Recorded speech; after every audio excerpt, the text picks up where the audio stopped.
మరో 2 రోజుల్లో తాను తిరిగి తీహార్ జైలుకు వెళ్తున్నానన్నారు ఢిల్లీ సీఎం అరవింద్ కేజ్రీవాల్. అయితే ఈసారి ఎంతకాలం జైలులో ఉంచుతారో మాత్రం తెలియదన్నారు.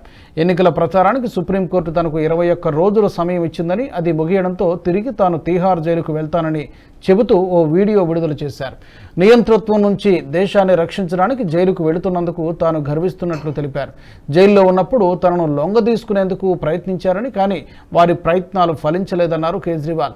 తనను జైల్లో ఎన్నో రకాలుగా చిత్రహింసలకు గురిచేశారని, తనకు మెడిసిన్ను కూడా నిలిపేశారని తెలిపారు.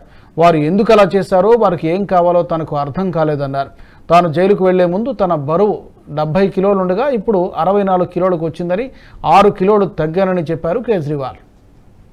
इन्होंने कई दिन मेरे इंसुलिन के इंजेक्शन बंद कर दिए। मेरी शुगर 300 सवा 300 तक पहुंच गई। इतने दिन तक शुगर इतनी हाई रहे तो किडनी और लिवर खराब हो जाते हैं। पता नहीं ये लोग क्या चाहते थे, इन्होंने ऐसा क्यों किया। जेल में मैं 50 दिन था। इन 50 दिनों में मेरा 6 किलो वजन कम हो गया। जब मैं जेल गया तब मेरा वजन 70 किलो था, आज 64 किलो है। जेल से छूटने के बाद भी वजन नहीं बढ़ रहा। डॉक्टर कह रहे हैं कि ये शरीर में किसी बड़ी बीमारी का भी संकेत हो सकता है। कई टेस्ट करवाने की जरूरत है। मेरे यूरिन में भी कीटोन लेवल बहुत ज्यादा हो गया है। परसों मैं सरेंडर करूंगा।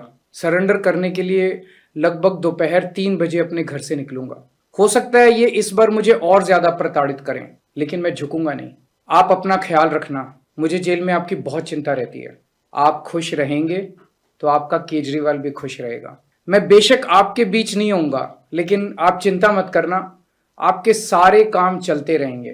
मैं चाहे जहां रहूं, अंदर रहूं बाहर रहूं, दिल्ली के काम नहीं रुकने दूंगा। आपकी फ्री बिजली, मोहल्ला क्लिनिक, अस्पताल, फ्री दवाइयाँ, इलाज, महिलाओं के लिए फ्री बस यात्रा, 24 घंटे बिजली, और भी सारे काम चलते रहेंगे। और लौट के हर माँ बहन को हर महीने 1000 रुपए देने की भी शुरुआत करूंगा। मैंने हमेशा आपके परिवार का बेटा बन के अपना फर्ज निभाया है। यानी सुप्रीम कोर्ट ఈ వీడియో మీకు నచ్చినట్లయితే లైక్ చేయండి, 10 మందికి షేర్ చేయండి. అలాగే కామెంట్ల రూపంలో మీ అభిప్రాయాలను మాతో పంచుకోండి. Nationalist hub group of channels ను సబ్స్క్రైబ్ చేసుకుని తెలుగునాట జాతీయవాద జర్నలిజాన్ని ప్రోత్సహించండి. ఈ వీడియో కింద ఉన్న బెల్ ఐకాన్ పై క్లిక్ చేయడం మర్చిపోవద్దు.